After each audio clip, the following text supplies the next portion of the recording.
People always ask if I'm scared working the night shift at a gas station. I typically dismiss it with laughter. The worst I'd seen was a drunk trying to shoplift a six-pack and a couple of tweakers arguing over lottery tickets. But tonight, I learned what real fear feels like. It was just past 1 a.m., and the station was quiet, except for the occasional thrum of rain against the windows. I was restocking the fridge when I heard the chime at the front door. I peeked out, expecting a regular. Instead, a man staggered in, clutching his side. Blood seeped between his fingers, staining his hoodie. "Please!" he gasped, eyes wide and wild. "Someone's out there! He's trying to kill me! Please help!" I froze for a split second, then rushed over, glancing nervously at the darkness beyond the pumps. There was no one in sight.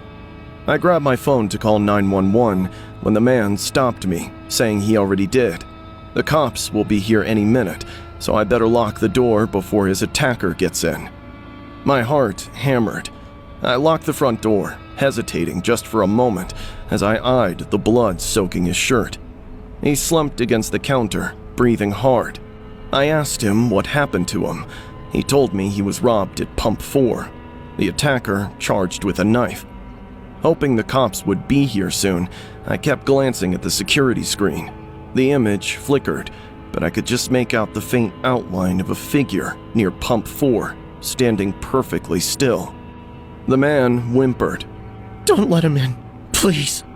Something about him made my skin prickle. But before I could ask more, the front door rattled violently. The man jumped behind the counter. Within a second, a glass window shattered in the store. A figure burst in, head low, gun in hand. The gunman's voice was cold and controlled.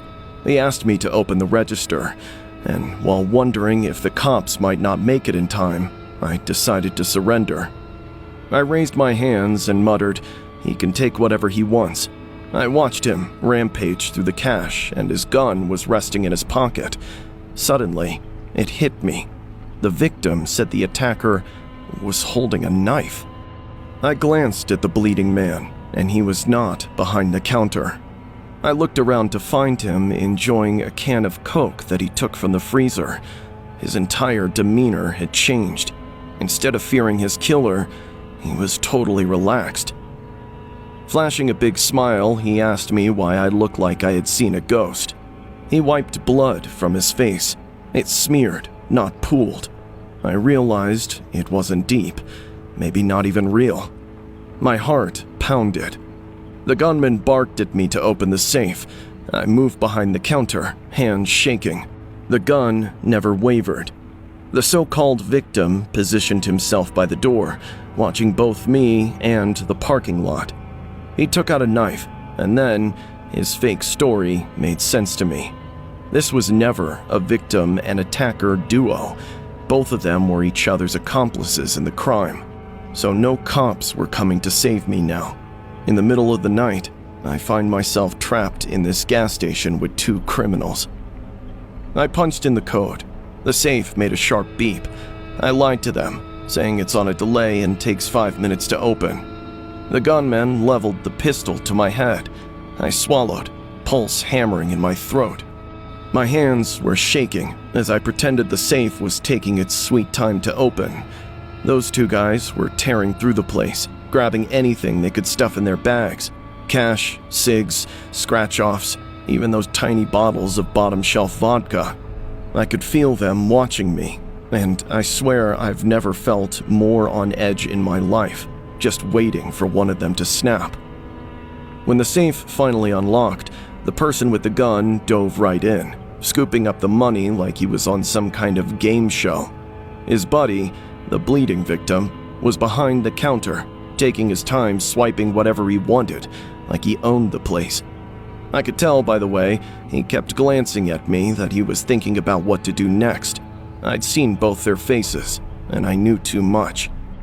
Out of nowhere, things between them got weird. The gunman was ready to bolt, but the other guy hesitated, throwing me a look that made my skin crawl. He clearly didn't like the idea of leaving me behind. The gunman, though, didn't care. He just wanted to hit the road and disappear. But then, right by the door, the fake victim cut the gunman off, getting all up in his face about splitting the cash. You could feel the tension spike, like a rubber band about to snap. Suddenly, they were shoving each other, voices getting loud, fists flying. The duffel bag hit the floor and money went everywhere. Bills, coins, the whole jackpot scattered all around. They were so caught up fighting about the loot that they stopped paying attention to me. That was my shot. I ducked behind the counter and slammed my hand down on the silent alarm, my heart going a mile a minute. I grabbed the phone and dialed 911, whispering the address as fast as I could, trying not to lose my nerve. The guys kept brawling near the door, cussing each other out, totally oblivious to the sirens slicing through the rain outside. That sound was the best thing I'd ever heard. Next thing I knew, red and blue lights were flashing through the windows, and squad cars screeched into the parking lot. Cops jumped out, guns drawn, yelling for the guys to get down. It happened so fast. The two robbers were tackled and cuffed before they even knew what hit them. Then, it was dead quiet, except for the rain and my own shaky breathing. The officers checked on me and asked what happened. I tried to explain while my head was still spinning. Paramedics patched up a couple of scrapes I didn't even realize I had. The two crooks were stuffed into the backs of separate patrol cars, still arguing about who deserved what. As the chaos died down, I looked around at the mess. Broken glass, spilt cash everywhere, and an open can of Coke oozing onto the tiles. When the last cruiser finally rolled out, I just sat there behind the counter, staring at the empty pumps outside, and I know just how fast things can go sideways. I got lucky. Next time, who knows?